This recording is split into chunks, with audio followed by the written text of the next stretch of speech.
You cannot go on seeing through things forever. The whole point of seeing through something is to see something through it.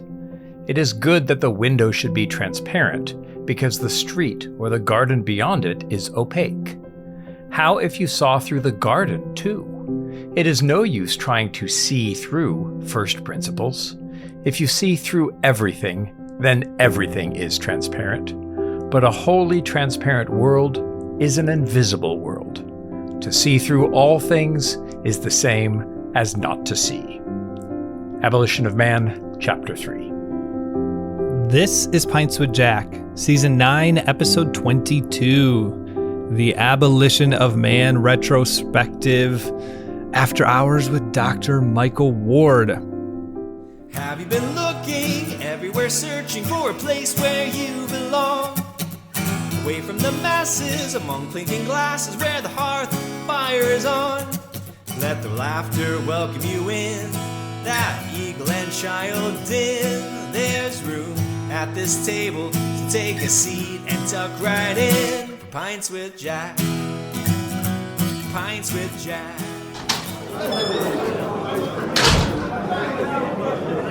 Welcome, friends, to Pints with Jack. For the past few months, we've been walking through The Abolition of Man. And now that we've completed the whole book, we want to consider the work as a whole. And who would be better to be our guide than the man whose research we've been stealing this entire season? Former guest of the show, author of After Humanity, Dr. Michael Ward. Woo! The Reverend Dr. Michael Ward is an English literary critic and theologian, best known for his book Planet Narnia, The Seven Heavens in the Imagination of C.S. Lewis, in which he argues that the Chronicles of Narnia are structured to embody and express the imagery of the seven heavens of the medieval cosmos. He holds degrees from Oxford, Cambridge, and St. Andrews, and is currently associate member of the Faculty of Theology and Religion at the University of Oxford, professor of apologetics at Houston Christian University, and distinguished visiting professor of Hillsdale College in Michigan. He's been an extra in a number of films, including Shadowlands and The World Is Not Enough, and even took the role of C.S. Lewis's vicar in The Most Reluctant Convert. Crucially, for this season of Pints with Jack, he is the author of the 2021 book After Humanity, a guide to C.S. Lewis's The Abolition of Man. Dr. Ward, welcome back to Pints with Jack. Thank you for having me, gentlemen. I'm glad to be with you. Yes, none of us wanted to step out on this one. Everybody wanted to be here. Yeah, I have actually missed the last couple recordings, but I was like, I want to be here both just because I'm excited for this conversation. And also, you wanted to introduce Dr. Ward to somebody new, right?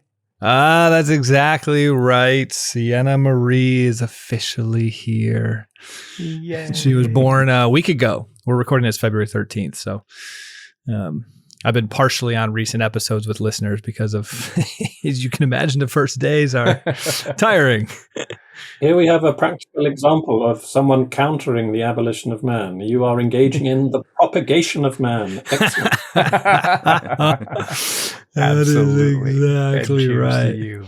I didn't realize, Dr. Ward, that you were visiting professor at Hillsdale. So I'm from Michigan. I have two brother-in-laws that go to Hillsdale, and my wife did the DC Masters Hillsdale program.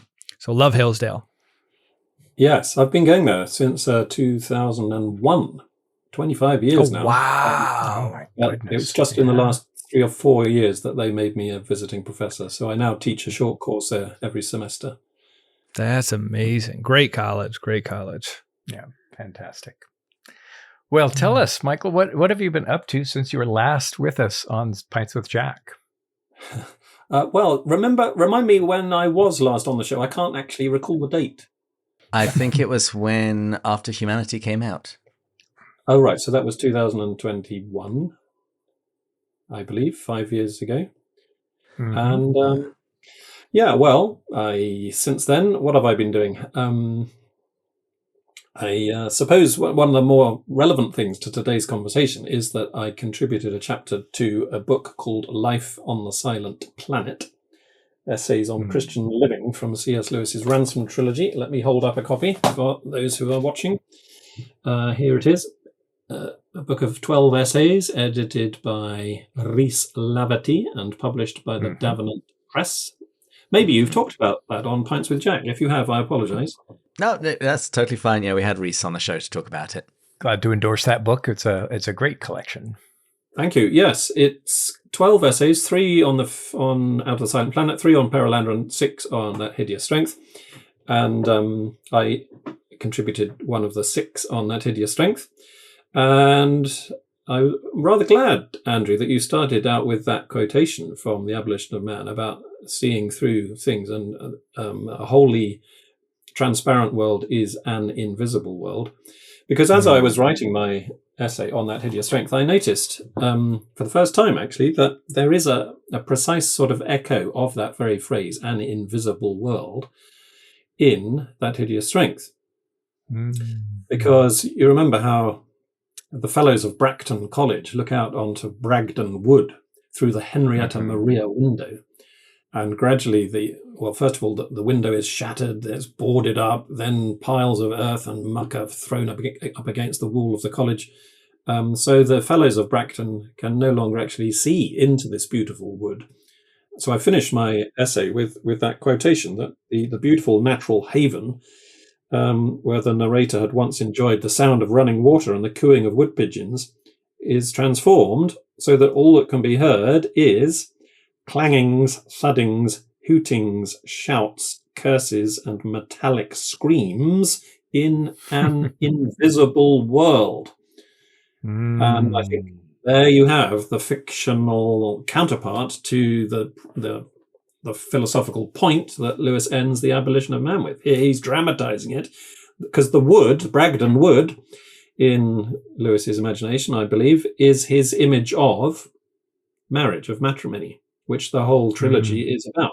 Masculine Mars, feminine Venus, and now in the third book, marriage, matrimony, and this is becoming invisible because of the anti-Tao, the approaches to objective value, which are undercutting the recognition that there is such a thing as a man and a woman and a fruitful marriage.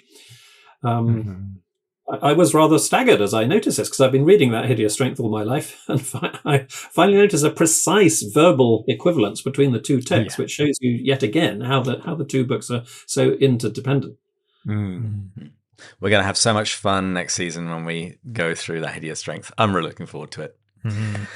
Before we get to drinks, we are now fewer than 300 days before we get to see Greta Gerwig's Narnia Netflix movie. What are your thoughts, hopes, and fears? Well, I am mostly hopeful because I have quite a high view of Greta Gerwig as a director. I really liked her Little Women, 2019. I thought that was a fantastic adaptation of Louisa Alcott's novel. In fact, it was so good that I suddenly said to myself, do you know, I've never read this book. I better go and read it. And I finally did. And when I read it, I was all the more impressed by the adaptation. I've seen some of her other films, like Lady Bird, which is pretty good. Barbie, interesting, not quite successful, if you ask me, but, you know, thoughtful and ingenious. Had good moments. But I've also seen her interviewed where she has said that as a girl, she was constantly reading and rereading two works. One was Little Women, and the other was The Chronicles of Narnia. So if she can do for Narnia what she did for Little Women, we could be in for an absolute classic. But of course, there are many slips twixt cup and lip. And when you think about all the ways in which films can go wrong, or rather, to put it positively, all the things that have to go right in order for a film to succeed, it's a wonder to me that any great movies ever get made at all. Because the screenplay has to be good. The performances, the casting has to be good. The performances have to be good. The editing has to be good. The music has to be right. And any one of those people or groups of people can fall down on their job and wreck the whole thing. But Greta Gerwig, I think, you know, she's coming into the prime of her career. So I'm hopeful. I'm a little bit anxious because I've seen online that she has relocated it chronologically to the 1950s, I believe, which is an odd move for a story which, to my mind, is very sort of inextricably linked to late Victorian, early Edwardian times. When your grandfather was a boy and Mr. Sherlock Holmes was still living in Baker Street and the Bastable family were still searching for treasure in the Lewisham Road. That's how the book opens. So that's clearly the turn of the 20th century. And to make it 1950s is an odd move. But, it might not be disastrous. It might not wreck things. We shall see.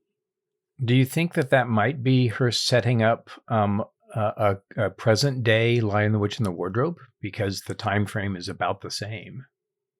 It could be. But I don't know what her... Because reportedly she's signed up for 2 movies, hasn't she? But I don't know what the second one is going to be, whether it is going to be The Lion. Sure. Do you know? I don't think anyone knows at this point. But my great hope is that if nothing else, that in her Narnia movie, she'll do what she did for you with regards to Little Women. Make people think to themselves, I should go read this. Yes. Absolutely. Well, I mean, to be honest, however bad the film is, people will pick up the book because that's always the effect of a movie. It turns people onto the originating text. But, of course, the better the movie, the more people are going to do that. Well, in looking at Lewis's, in the way that he talks about going behind and, and sorting out and tidying up, I respect a director's right to reinterpret a story, but I just hope that she's true to the story, and doesn't. I'm happy to have her presence there, but I hope she doesn't get in the way of, and I hope she understands the story. I hope that Lewis was wrong in readjustment, that there is somebody beyond the reaches of time who can understand a story. But what are we all drinking today? Oh, yes. I have some decaf coffee. That's delicious, a little caramel flavored. And then I actually love yerba mate for my caffeine. So these things are just delicious. Been adding an extra one of these this last week for various reasons. Yes, me too. My Lucy, she had croup last night. So my day began many, many hours ago. So I have several caffeinated beverages going, but including in this Pints with Jack mug that I made, I'm going to give away a couple of these at the end of the season. So for those that can't see, it's in Chinese characters, it's got the Tao, and above it says, "Follow the way, save humanity." That's clever. It has our logo on the back, of course. Lovely. Well, I'm using a Pints with Jack mug, and I've got my favorite San Antonio blend, which was also a favorite of Priscilla Tolkien's. So the bishop is coming over for tacos after we finish up, and so I've been up and cooking and cleaning all day. What about you, Michael? Would you forgive me and allow me to pause the recording for 20 seconds? Because I meant to put on my desk here a glass of water. Adam's Ale. That's what I was going to be drinking, but I forgot to do it before we began filming. So can I just pause for a moment? Sure. I'll be straight back. Go for it. Adam's Ale. I just had a noticed quick that I chat didn't with... mention the Invisible Palace when we talked about the Invisible World. I noted your restraint, Andrew. Well done. Thank you. And I noted yours. I figured you would be the one to. Well, it's a reflex at this point. Good, I'm back. I meant to find my Pints with Jack mug, which you kindly gave me on a previous occasion, but it must be in the dishwasher. I can't find it. So I'm afraid it's getting use. We'll forgive you. Make do with great expectations. There you go. Well, Andrew, can you please toast our new Patreon supporter, Mr. Jacob Moran? Wonderful. Jacob, I visited Ireland for the first time last summer, and I may be going back once or twice to that blessed isle this year. Have high hopes for that. And so we lift our glasses to you in that far off place, asking that God would bless you and make you a blessing and peace to that great island. Cheers. To Jacob. Cheers. Well, let's begin by talking about your book, After Humanity, from which we have been admittedly just liberally stealing. Would you mind telling your listeners about that book and how you came to write it? I was asked by a publisher some years ago to write a foreword for a new edition of The Abolition of Man that this publisher was publishing. And so I did write that foreword, but it grew and it grew and it grew until it became almost a sort of book in its own right. So I said to the publisher, how about it? And they said, oh yeah, let's turn this into a full sort of critical edition with my commentary and Lewis's original text in the same volume. And they brought it out. And then within a week, they had to withdraw it from publication. It's a sorry story that the publishers concerned, I will spare their blushes by not mentioning their name. They had been publishing The Abolition of Man, they said to me, for 10 years in the United States. And they had thought, honestly, it was an honest mistake, they had thought that it was in the public domain, which it is not. And I believed them when they told me that it was in the public domain. But then once my edition was published, the C.S. Lewis estate said, what are you doing publishing this without permission? So they had to withdraw it from publication, which was very annoying to me after all the work I'd done. But after it sort of fell into limbo and lingered there for 4 or 5 years, I was approached by another publisher, Word on Fire Academic, and they said, how about we resurrect this this book from the grave into which it has fallen? And so the original publisher said, okay, we're done with this. It's never going to see the light of day under our imprint. So Word on Fire Academic got in touch with the C.S. Lewis estate and said, you won't allow us, we know, to publish this critical edition under the same covers as The Abolition of Man, but will you allow us to put the two books out together as companion volumes? And that is exactly what they did. So they managed to get the Lewis estate to agree to put out a new edition of Abolition with a matching cover. So that the two books are a pair and you can buy them as a bundle from Word on Fire. And that's how we got around the problem. And as it happens, it was providential that I had an extra 4 or 5 years to work on the book, because the After Humanity is many, many times better than the original version. I'm really proud of this book, and apart from anything else, I really like the look of it. Word on Fire put out very handsome books. It's easily the most attractive book I've published. So that's how it came about. And so if anybody is interested in the earlier version, it is unavailable. Do not look for it. You will just be batting your head against a brick wall. It's not available. Forget about it. Well, I'm curious. You said the few years led to a far more substantial book, or better book.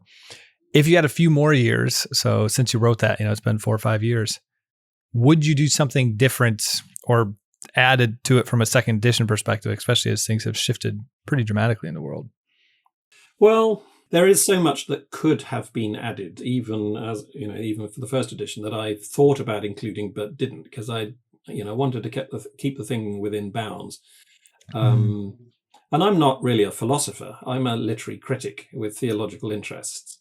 So, getting in deep into the weeds of the philosophy underlying Lewis's argument is not something that I'm even equipped to do, even if I had room to do it and publishers and readers patient enough to, allow me to add in another 700 pages.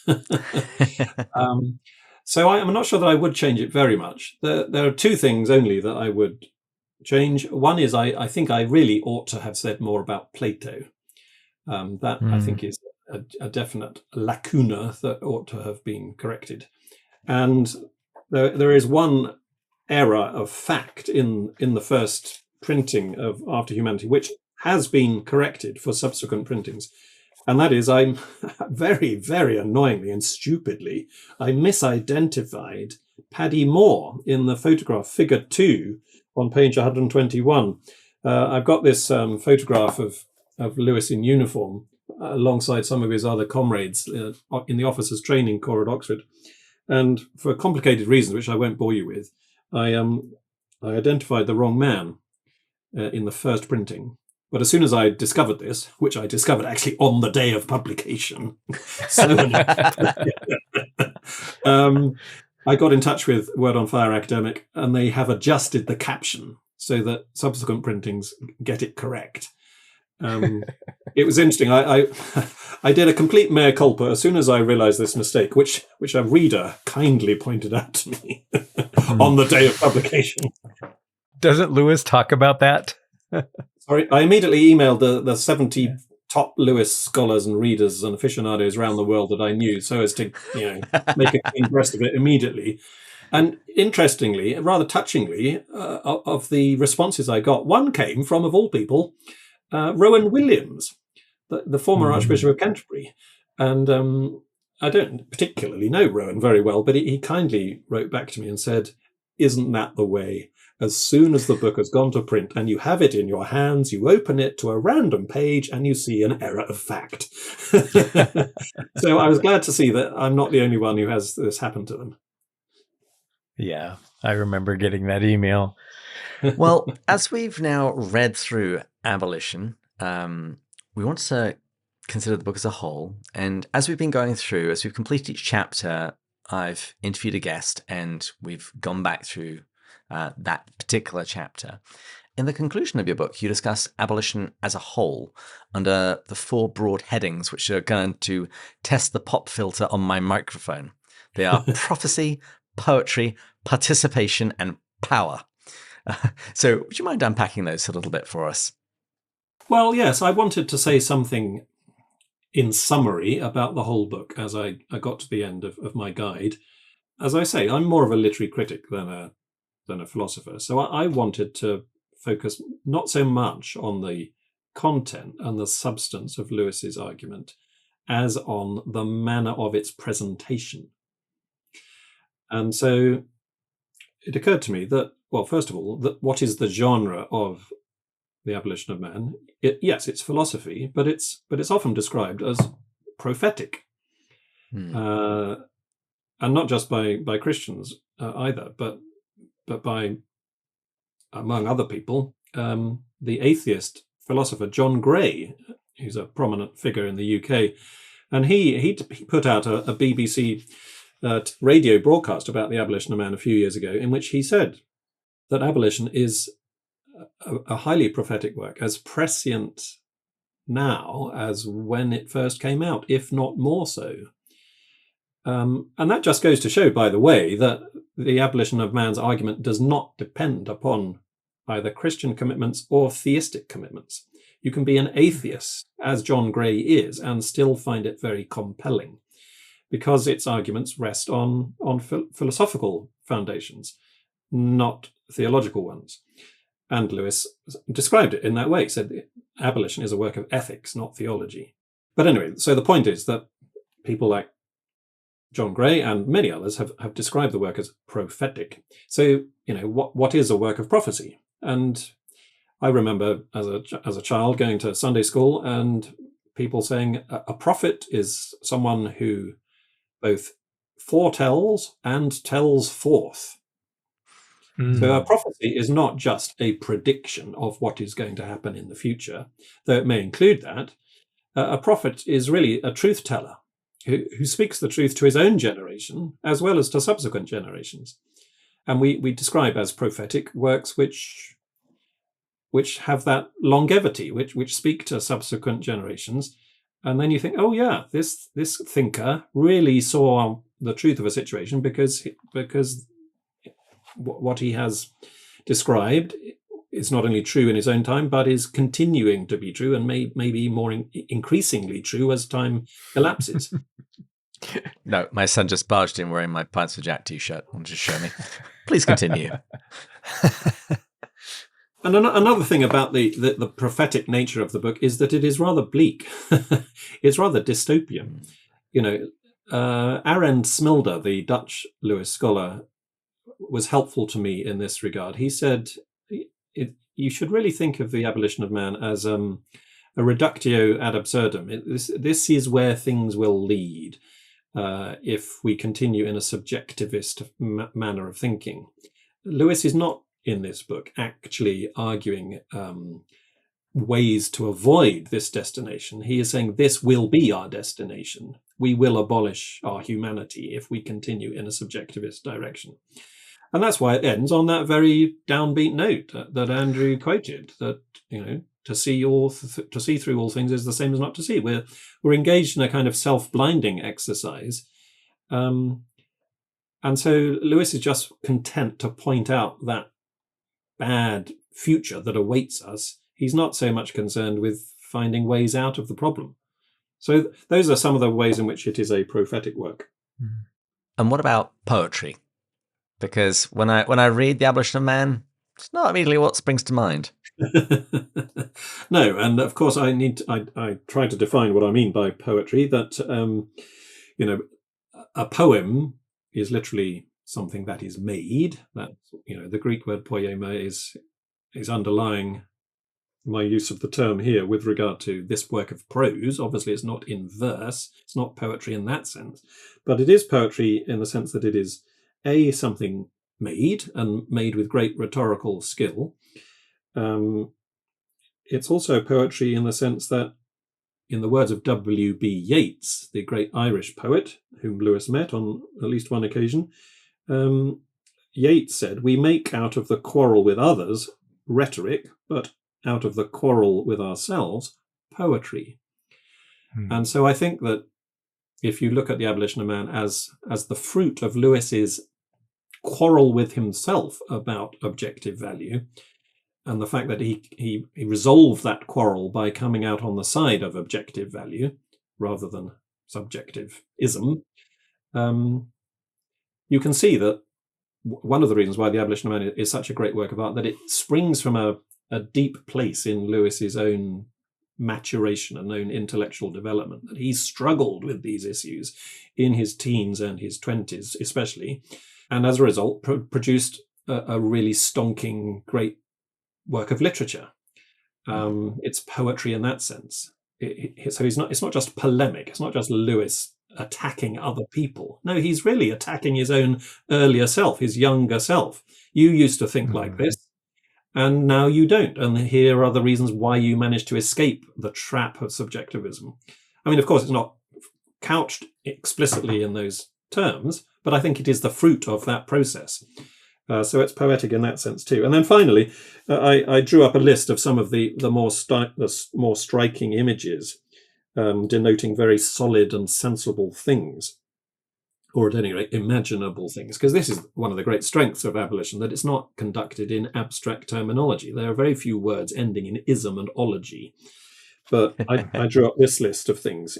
It's a book about waterfalls, Margate, jungles and deserts, apes wearing trousers, birds learning to fly, heads, chests and bellies, traitors and geldings, primary colours, bricks and centipedes, pistols held to heads, dryads and stars, Irishmen burning fuel in stoves, King Lear, pince-nez, gold and guns and girls, basilisks, streets, gardens, windows.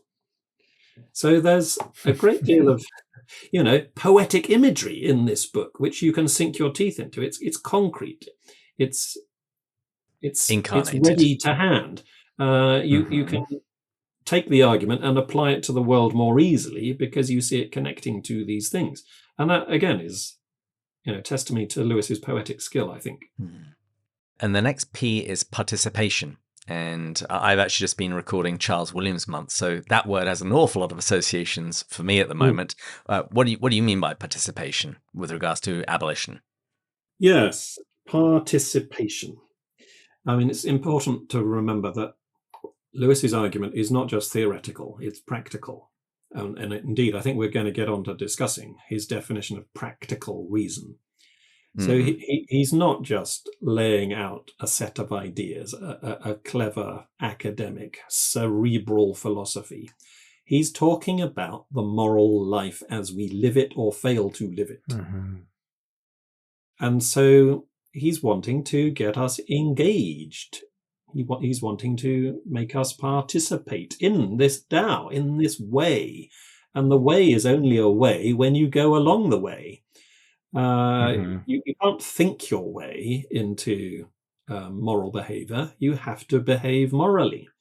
So questions of participation are constantly recurring in the manner of Lewis's presentation. So he's not just talking about ideas. He's talking about those who have thought this and acted upon it in the past, like St. Augustine, like Locke, like Traherne.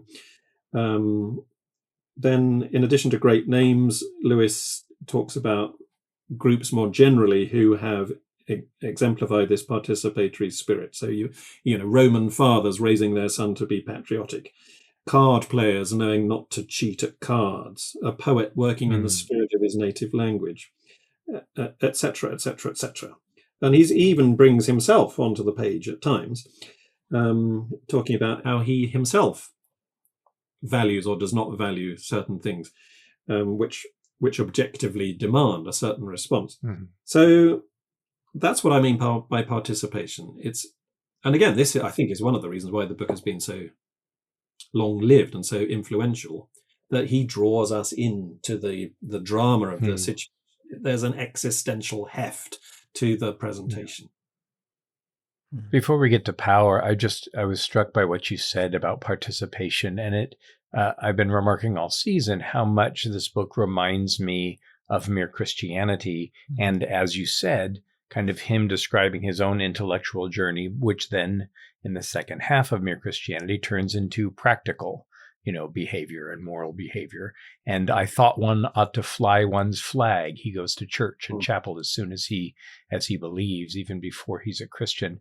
And when people ask me why I love Lewis so much, often I say it's because he doesn't think about something unless he is willing to do something. He matches, that behavior with the line of thinking. It's in the first pages of Screwtape Letters. And so I was really struck by the connection with Mere Christianity, and that's just another way. I'm so glad that you pointed that out.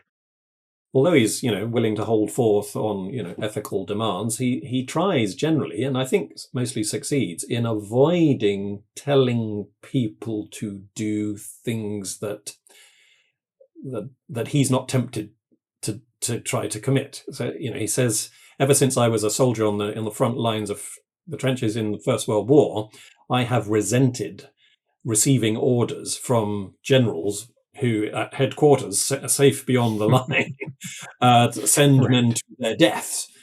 And so, applying that to the ethical life, he's very chary of recommending lines of behavior to other people which he's not prepared to take himself. So I think that's an important point about Lewis's own manner of self-presentation. He's not just dictating to others. He's always trying to involve himself. Do I believe this? Do I enact this? And if I don't, well, I probably should shut up about it. Yeah. Lovely. To go on to power. Yeah. So, I mean, one could have written the whole book on just this theme, really, power, because in a sense, the abolition of man is about the will to power, the Nietzschean turn that subjectivism entails. But Lewis's whole point, I think, throughout the book is sometimes the right thing to do will involve powerlessness. And unless you are willing to acknowledge that, then you do not understand what good and evil are, what right and wrong are, because sometimes the right thing to do will cost you, will render you powerless. It will, maybe reduce your employability. It may reduce your ability to attract the opposite sex. It may even, at the limit, cost you your life to do the right thing. It will result in powerlessness for you. And unless you're willing to embrace powerlessness as a good thing, then you don't understand the moral life. And so in a sense, I mean, this is where the book is deeply Christian, even though it's not portrayed in an explicitly Christian manner. But to be honest, I think Lewis would say it's really just human. All human beings know at some level that sometimes the right thing to do will reduce your level of power.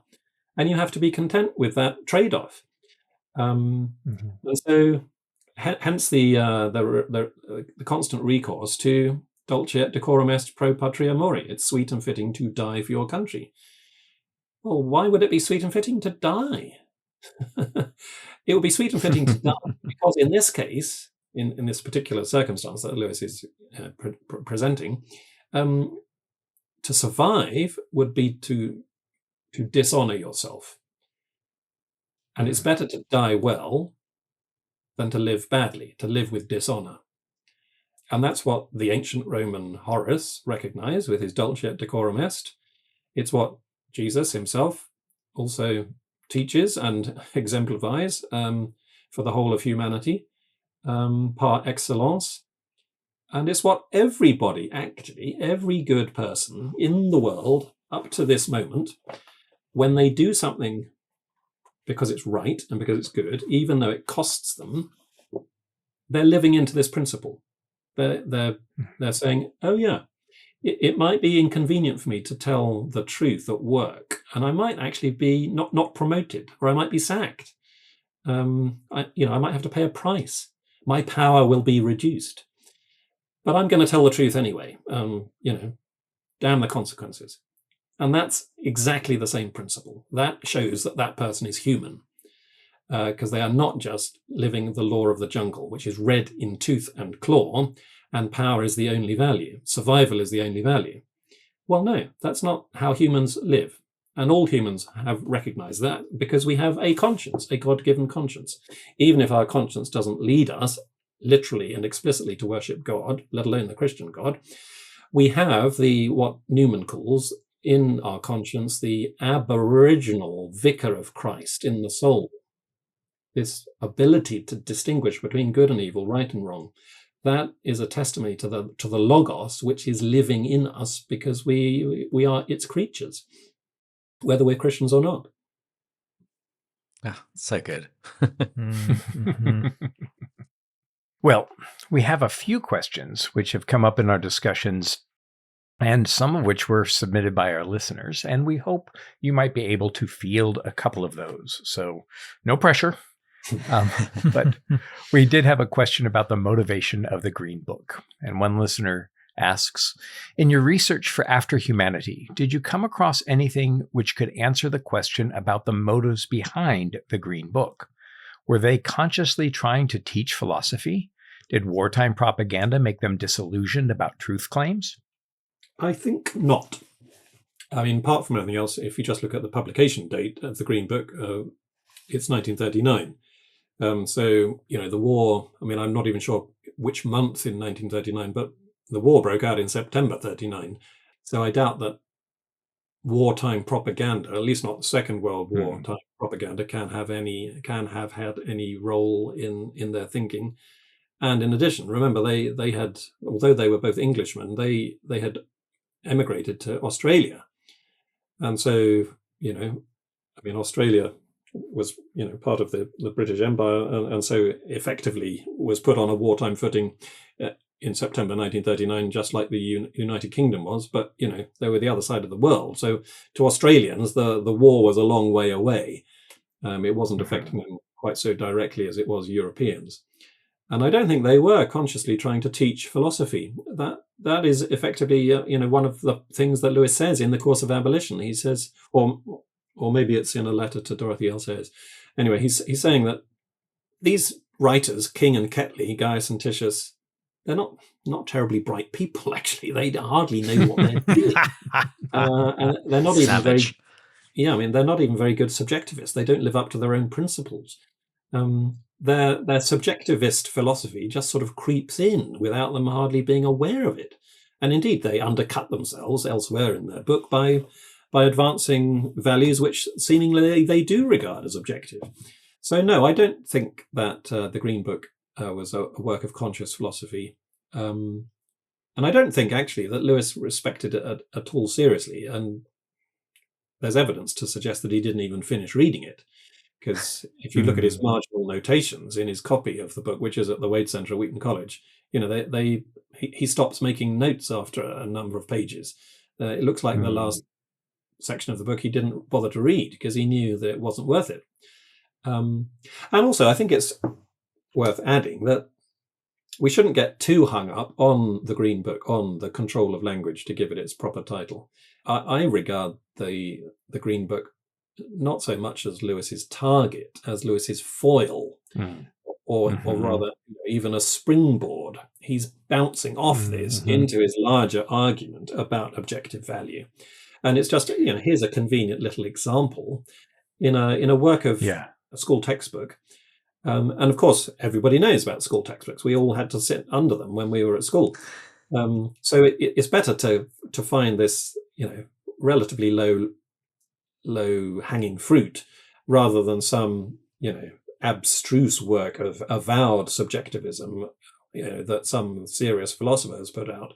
That doesn't really engage people. Again, here we come back to the existential and dramatic nature of the book.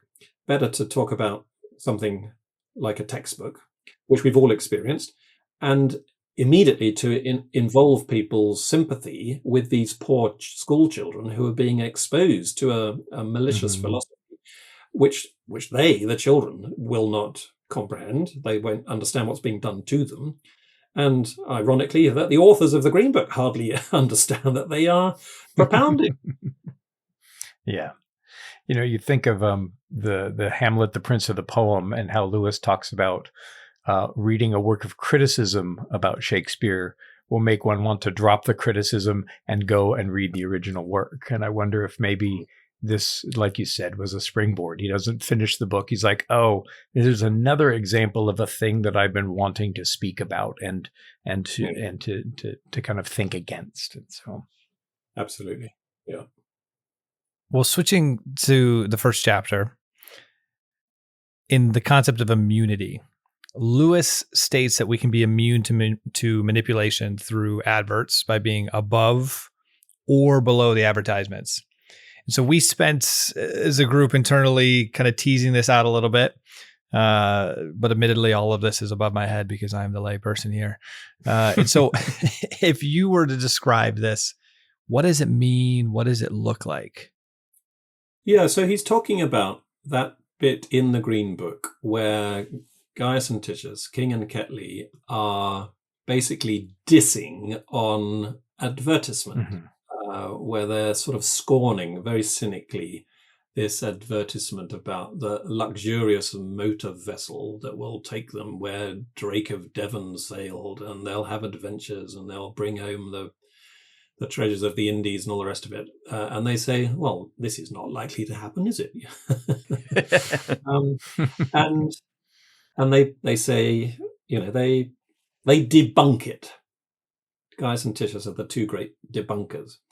And then Lewis says, well, this kind of contempt that they demonstrate to this sort of, not very good literature, will fall flat equally on those who are above it and those who are below it, on the man of real sensibility who's never going to be taken in for a moment by this sort of trashy advert, but also on those who are below it, on what Lewis calls the trousered ape, the mere trousered ape who never really pays much attention to words and literature in any case.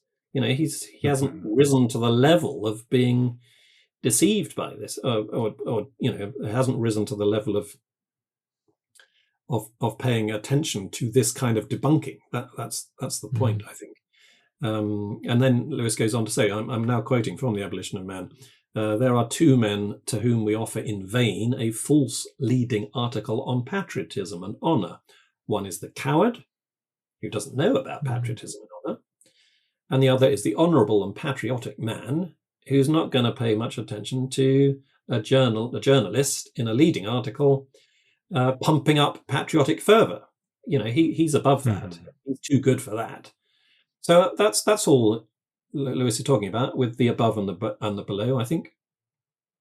I think Love one of the that. ways we described it was they've either got their sentiment well formed, in which case they're above it, or it's that sentiment is either been dulled or cut out, in which case they're then below it. Yeah, absolutely. Well, then, moving on to chapter 2, Lewis says that someone might try and ground an alternative set of values in reason rather than using the Tao. And during our discussions, I don't think we've really dug into the distinction which Lewis makes between reason and what he calls practical reason. I know you talk about this in your book, so would you mind explaining the difference between the two? Yes, and I'm glad that you're asking this question because that word reason is a very slippery term, like imagination. People bandy these words about under the impression that they know what they are meaning, and as soon as you press into what they really think they mean, they discover, oh, actually, this term is much more baggy and loose than I had supposed. And reason is a very difficult term to define. And if readers of After Humanity look in the index of my book, I have a long entry under reason and all the different ways in which it's talked about by Lewis and by others. But I think one way of getting our heads around it is on page 80 of After Humanity. Lewis is talking about the ethical triad, the head, the belly, and the best, the head, the belly, and the chest. And he says, this is not in Abolition, but somewhere else. He says, this ethical triad was accepted for millennia. The effort now sometimes made to lead a civilized life on reason alone, rejecting the emotions, would have seemed to Plato a rash venture, like what motorists call driving on your brakes. It's hard on the brakes and it leads to skids. So there, Lewis is talking about the effort to lead a civilized life on reason alone. And that reason is the narrow, rather attenuated definition of reason, which I think is really what we now tend to most popularly mean by the term. To reason is to ratiocinate, to link up logical propositions from premises to conclusions via middles. That's what we mean by reasoning these days, strict reasoning, pure reasoning. It's very, very cerebral, very purely mental. It's something that is almost imitable by a machine. Mm-hmm. But practical reason, as the adjective indicates, is practical, not just theoretical. Practical reason does involve the emotions. So to go back to that bit I just quoted, the attempt to lead a civilized life on reason alone, rejecting the emotions, well, that's not practical reason. That's theoretical reason. But so practical reason does involve the emotions. In other words, it's the head engaging with the belly, because the belly is the seat of the emotions, according to Lewis's picture. That's practical reason, because to live one's life in a practically reasonable fashion means to acknowledge the importance and even to a certain extent the validity of our passions. Our bellies matter. Our appetites are important. We are feeling creatures as well as thinking creatures, and we need to acknowledge the existence of those desires, those appetites that we have. They're important, but we need to think about them rationally. We need to have the liaison officer of the chest connecting what we now call the seat of the reason, the head, the brain, and the seat of the passions, the belly, the viscera. This may all sound very highfalutin itself, but let's just bring it down to practical, to everyday examples that everybody listening to this podcast will recognize. So you look at the plate of chocolate eclairs and you think, oh, they look tasty, they look sweet, I'm a bit hungry. I'd like a chocolate eclair. That's your passion speaking. And then your brain, your head, comes in and says, well, you've already had 3. And you are already dangerously overweight, and you are getting diabetic, and you need to eat fewer eclairs, not more eclairs. So that's where the reason becomes practical. It recognizes the desire, and then by a process of ratiocination, it tames, it trains, it reins in the desire accordingly, so that you live a better life. You live in consonance with objective value. So that's one way in which we restrain ourselves through practical reason. But it's just as important to recognize the other side of the picture, that sometimes our brain, our head needs to gin up our appetites. And so, if the teenage boy summoning up the courage to ask the girl out for a date because he likes her, but he's a bit cowardly, he's a bit nerdy, well, his brain needs to say to himself, yeah, but she's beautiful and you love her and you want to get married eventually one day and lead a fruitful life, don't you? So you need to get over yourself and your acne and go up there nonetheless. And that's, that's the opposite way in which reason is practical, by stirring up the emotions very appropriately, appropriate to the case. That's all it means, practical reason. And as Andrew, Matt, and I have shown, miracles are possible when you do ask a girl out. Yes. I often will read or try to put a work chronologically together. And because he's writing Screwtape and the Mere Christianity around the same time, I hadn't thought about until you're speaking just now, the head, the belly, and the chest are the three concentric circles, right? The fantasy, intellect, and will, or there may be some relationship between those. My belly may be the fantasy, and my intellect is the head, but it's the will where is the chest, perhaps. I don't know. Hadn't thought about it until now, but wonder if maybe there's something there. But we have another question. So, do we know how abolition was influenced by and received by the Inklings? Owen Barfield seemed to be a fan, says one listener. What do you think about that? Yes, Owen Barfield spoke very, very warmly about abolition, both at the time that he first read it and subsequently when asked his opinion. He thought it was one of the best things Lewis ever wrote. But as for its reception by the Inklings more generally, I don't actually know what to say about that. I haven't come across obvious examples of their responses. Maybe they exist and I've missed them. Maybe they just aren't recorded anywhere. But I don't think I came across anybody in the Inklings talking about it particularly.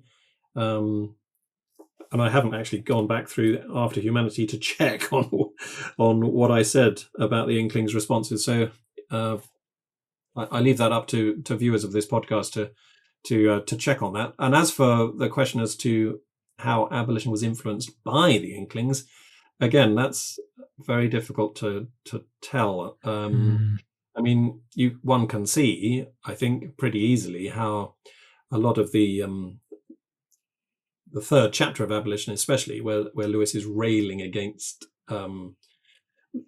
improper resorting to technology, would chime beautifully with a lot of what Tolkien says about the machine. So I'm sure that conversations that Lewis and Tolkien had about the mechanized world and the way in which modern people resort unnecessarily to technology, I'm sure that fed into his whole thinking on the subject. So in that sense, you could say Tolkien is an influence. But actually pointing to particulars in the text and saying, oh, he got this bit from Tolkien, I don't think anybody could do that. At least I can't. I did have a little poke around. I didn't find much. The most I did find was Barfield.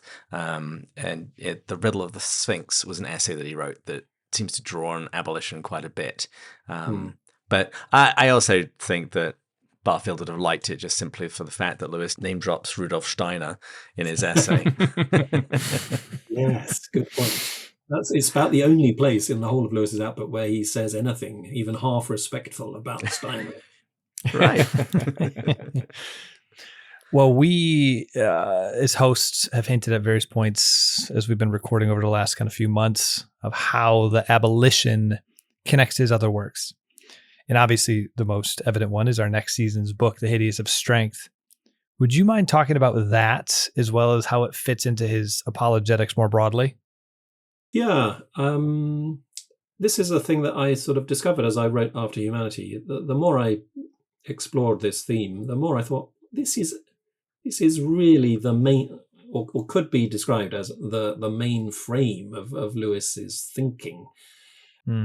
It feeds into everything else, really. Theology, literary criticism, ethics, practical advice that he's giving in his letters to people. He does all that because he believes in objective value. So in That Hideous Strength, I mean, in the preface to That Hideous Strength, Lewis says explicitly, doesn't he, that there is a serious point behind this novel, which I have tried to make in my Abolition of Man.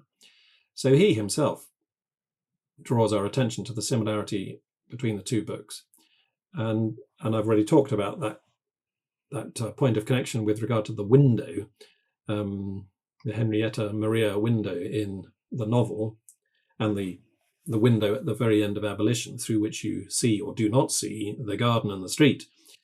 But there are all sorts of points of connection. In After Humanity, I quickly, in a footnote, just listed 7. Can I very quickly go through them now?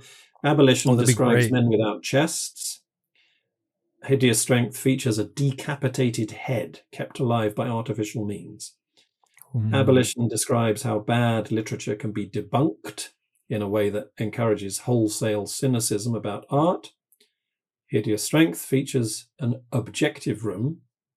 That's very much in inverted commas. An objective room full of art that is deliberately crooked so as to make its viewers despair of the normal. Abolition describes the harmony between pagan and Christian conceptions of virtue over against the moral void of subjectivism.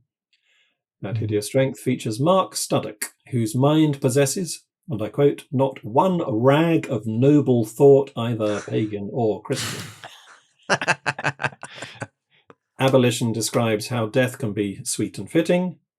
Hideous Strength features Mark and Jane Studdock both facing death in different ways, and finding themselves prepared to die well rather than live badly. The Abolition of Man discusses contraception. That Hideous Strength features a young married couple giving up contracepted intercourse. Abolition describes how subjectivism begins to affect our very language. Hideous Strength features the curse of Babel. Abolition describes stars as more than mere quantities. Strength features planetary angels influencing human affairs.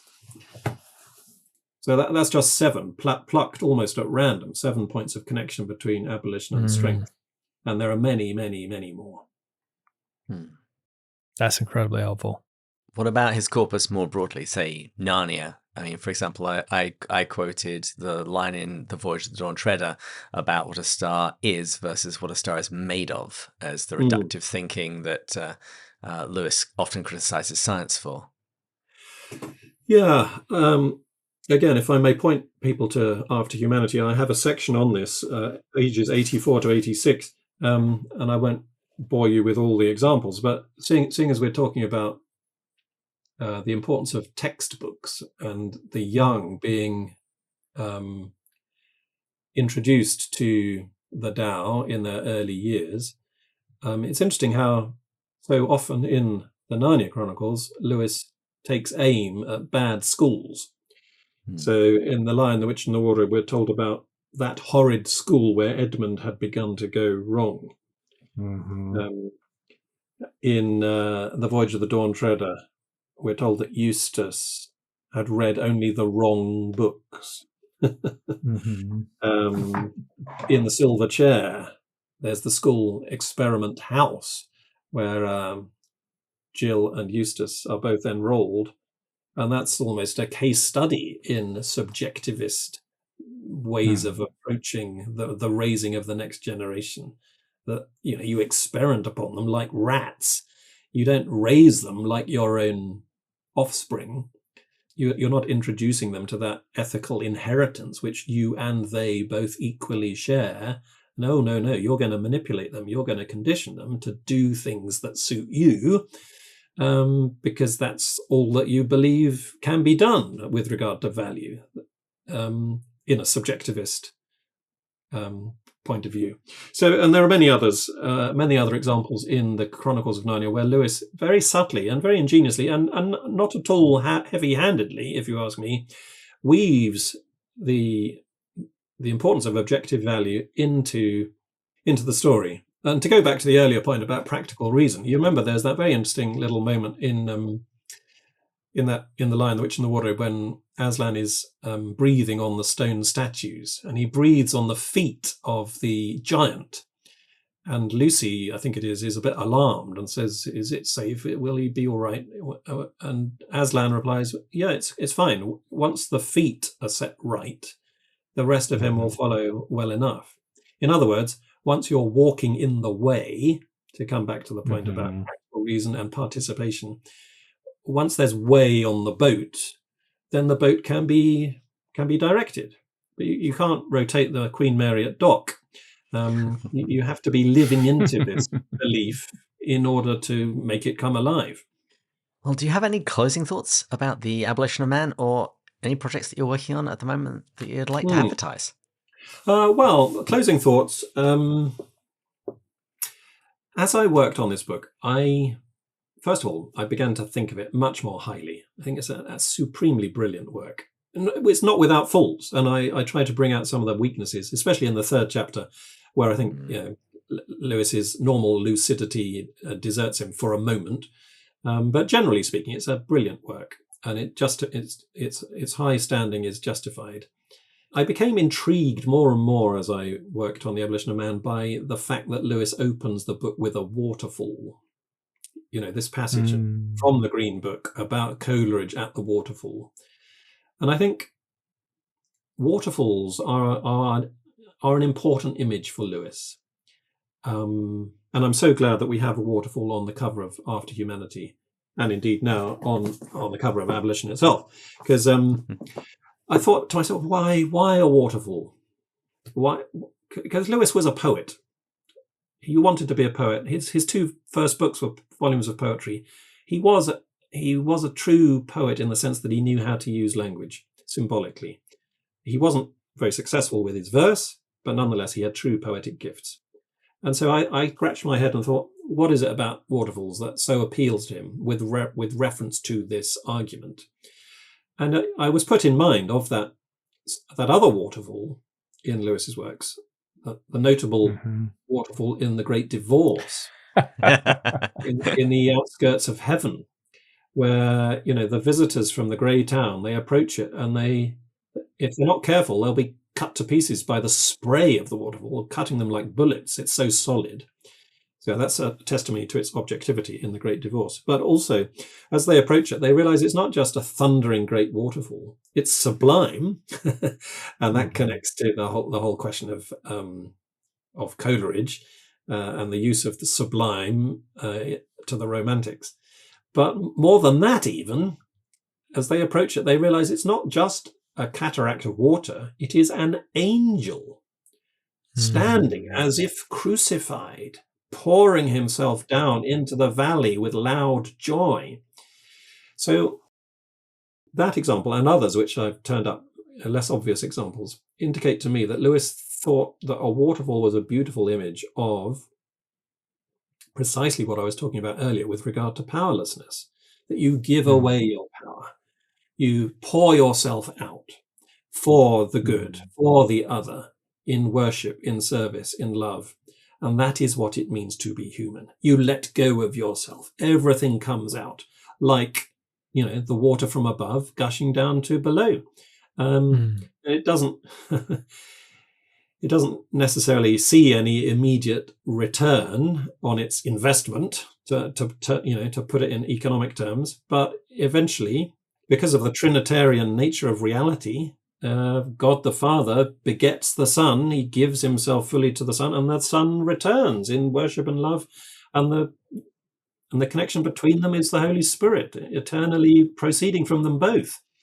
So if you put that in terms of the cycle of water, the water comes down from above to below, it goes into the rivers, it goes into the sea, and then it's evaporated up by the sun, and then the whole cycle starts again. So again, from that point of view, that the Abolition of Man turns out to be a profoundly theological work, but subliminally. It's not in your face, because Lewis was so brilliant that he was able to submerge his theology into philosophy and into poetry, so that you feel it without being hit over the head by it. That's well said. Wonderful. As we wrap up here, where, Dr. Ward, can people go to learn more about you and your work? I've got a website, michaelward.net, and another one called planetnarnia.com. Those are my two online presences. And I work, as was said in the intro, both at Oxford and at HCU. I teach in the MA program in apologetics. If people want to study apologetics with me, they can sign up to do that through HCU. And I'm a visiting professor at Hillsdale. I teach there twice a year, a short course. So those are the ways people can interact with me if they want to. You asked also about other projects I'm engaged in. So, what am I working on? Actually, I can't really talk about this yet because it's not public. So I better leave that to one side. It hasn't been such a tease. I'm betting on a new James Bond movie. Finally, they have found his replacement in you. That's my guess. If only. Sorry, that was tantalizing. You can cut that bit out. Well, we hear the call for final drinks, so we're happy to give our thanks to our stenographer, Julia, our sound engineers, Taylor and Sarah, our Patreon supporters, particularly our top-tier supporters, Jacob, Alex, John, Ryan, Dan, Jody, Dave, Brian, and Meg, Rebecca, Sarah, Mark, Kevin, and Paul, Bud, James, Robert, Mark, Matt, Erica, Joelle, Amanda, Thomas, Shane, Becca, Paul, Gary, Stephen, John, and James, Kate, Peter, Rowdy, David, and Angela. And of course, our thanks to you all for listening and to Dr. Ward for being with us today. All the co-hosts pray for our listeners every time we release an episode. And if you've enjoyed this episode, why not send us an abolition-related haiku? We have a copy of Michael Ward's book and an accompanying copy of The Abolition of Man to be given away to our favorite. And we'll announce the winner coming up soon in our season finale. So please join us next time, when we'll continue going further up and further in. Cheers. Cheers. Cheers. Yes.